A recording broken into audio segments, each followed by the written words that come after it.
China ने अपना नया मैप जारी किया है और उसमें भारत के अरुणाचल प्रदेश और लद्दाख के कुछ हिस्सों को अपने देश में मिला लिया है।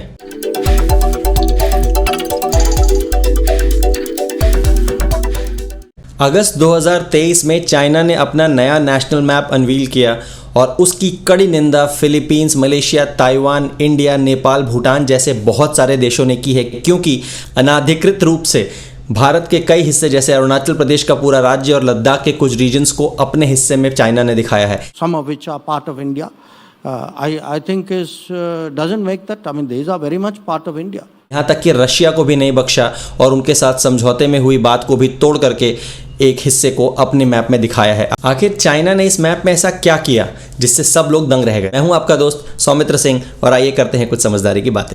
3 इंपॉर्टेंट एस्पेक्ट्स। साउथ चाइना सी में चाइना ने 9 डैश लाइंस ड्रॉ कर दी हैं अपने मैप के साथ और इन डैश लाइंस के साथ वो ये बताना चाहता है कि ये उसके आधिपत्य में है। इस चीज़ की कड़ी निंदा फिलीपींस, ताइवान, वियतनाम और मलेशिया जैसे नेशंस ने की है। An accident.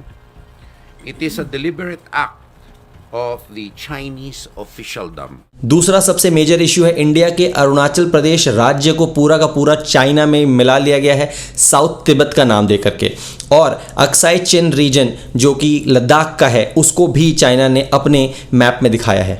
भारत के विदेश मंत्रालय ने भी इसकी कड़ी निंदा की है। और तीसरा, बोल्शोय उसुरिस्की आइलैंड जो कि 2005 में रशिया और चाइना ने आधा आधा अपने में बांट लिया था, उसको भी पूरा का पूरा चाइना ने अपने मैप का हिस्सा दिखाया है। आखिर चाइना ऐसा क्यों कर रहा है, आइए एक एक करके पॉइंट बाय पॉइंट समझते हैं। सबसे पहले भारत के रीजन्स को समझते हैं।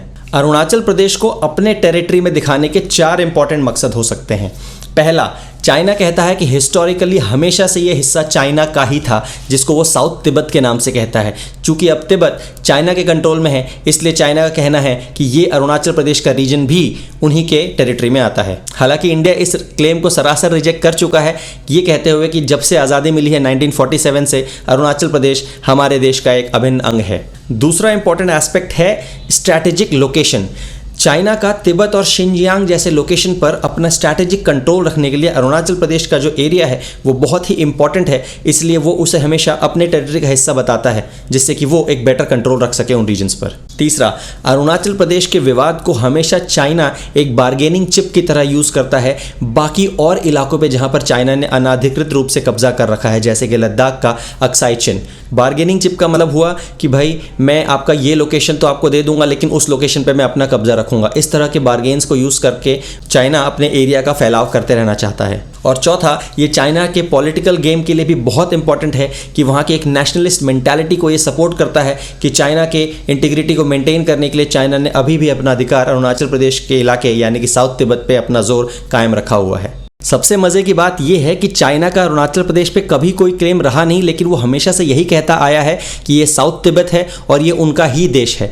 अरुणाचल प्रदेश में भारत की राज्य सरकार है। अभी मोदी जी इलेक्शंस के पहले भी गए थे और वहाँ पर सब कुछ भारतीय लोग ही रह रहे हैं। फिर भी चाइना का ये क्लेम कि हिस्टोरिकली ये तिब्बतियंस द्वारा कंट्रोल था, इसलिए ये उनके मैप का हिस्सा होना चाहिए, को इंडिया हमेशा सिरे से खारिज करता आया है। चाइना अपने मैप में ऑफिशियली लद्दाख के अक्साई चिन रीजन को भी दिखाता है, जबकि इंडिया इसे हमेशा से लद्दाख का हिस्सा मानता आ रहा है। इस रीजन को India officially 1962 India China war में हारा था। हुआ कुछ यूं था कि 1957 में इलीगली बिना भारत को इन्फॉर्म किए चाइना ने वहां पर एक स्ट्रैटेजिक रोड बनाई थी जो कि शिनजियांग और तिब्बत को कनेक्ट करती थी। जब 1957 में इंडिया को इसकी भनक पड़ी तब इसका प्रोटेस्ट किया गया और 1962 में एक वॉर छिड़ा, जिस वॉर के अंत में चाइना ने इस रीजन पर अपना कंट्रोल कर लिया और तब से लेके अब तक चाइना इसे अपने स्ट्रैटेजिक कंट्रोल में ही रखता है। अब समझना यह है कि अक्साई चिन रीजन को चाइना अपने में हमेशा शामिल क्यों करना चाहता है, क्योंकि पहला, शिनजियांग और तिब्बत जैसे रीजन पे एक अच्छी कनेक्टिविटी आ जाती है।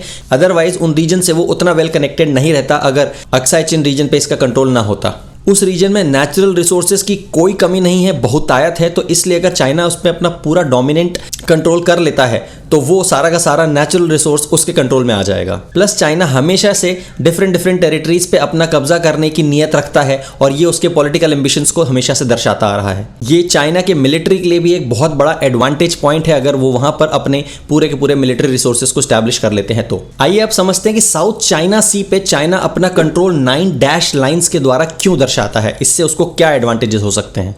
एक एस्टिमेट की माने तो दुनिया का 21% ट्रेड साउथ चाइना सी जोन से ही होता है, यानी कि 2016 तक $3.1 ट्रिलियन का ट्रेड इस रूट से होता है। इसलिए ये स्ट्रैटेजिक कंट्रोल उसके बिजनेस एम्बिशन को भी बहुत सुकून पहुंचाएगा। दूसरा, ये साउथ चाइना सी रीजन में नेचुरल गैस और पेट्रोलियम का अपार खजाना है। 11 billion barrels untapped oil and 190 trillion cubic feet of natural gas resources. हमेशा की ही तरह चाइना कह रहा है कि हिस्टोरिकल ये पूरा सी रीजन भी उन्हीं के टेरिटरी का हिस्सा था, इसलिए अभी भी उन्हीं का रीजन माना जाना चाहिए। चाइना चूंकि एक पावरफुल न्यूक्लियर वेपन कंट्री है, इसलिए इस पूरे साउथ चाइना सी रीजन में वो अपने पूरे नेवल बेस को कायम रखता है। आसपास के कंट्रीज के फिशरमैन्स और आसपास के ऑपरेशंस को भी हमेशा से दबाता आया है। Freedom of navigation and violation of international law के तहत फिलीपींस, मलेशिया, वियतनाम और ऐसे अन्य कई देश इस चीज का पुरजोर विरोध कर रहे हैं। नेपाल और भूटान के भी कुछ रीजन्स पे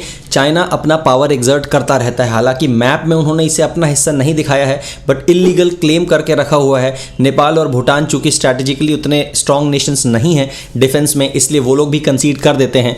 नेपाल के कुछ इलाके जैसे कि हुमला डिस्ट्रिक्ट में नेपाल के बिना इजाजत लिए अपना मिलिट्री बेस स्थापित कर लिया है। इससे उसको इंडिया से एक डिफेंस में मिलिट्री का एडवांटेज मिल जाता है। इंडिया के मैप में सिलीगुड़ी कॉरिडोर से पूरा का पूरा भारत अपने ईस्टर्न राज्यों से जुड़ा हुआ है, इसलिए भूटान के एक इलाका डोकलम प्लेटू में भी चाइना ने अपना मिलिट्री बेस कायम किया हुआ है, जिससे कभी भी अगर वॉर की नौबत आती है तो वो इस स्ट्रैटेजी का फ़ायदा उठा करके इंडिया को उसके ईस्टर्न नेशन से ईजिली अलग कर सकता है। इन समरी, चाइना हमेशा से ही अपने टेरिटरी बॉर्डर्स को फैलाने की कोशिश करता रहा है।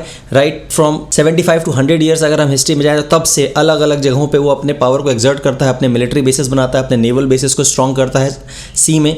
वो किस दुनिया में जी रहा है मुझे नहीं पता, हो सकता है 50 साल बाद वो ऐसा सोचता हो कि पूरी दुनिया पे चाइना का राज होगा।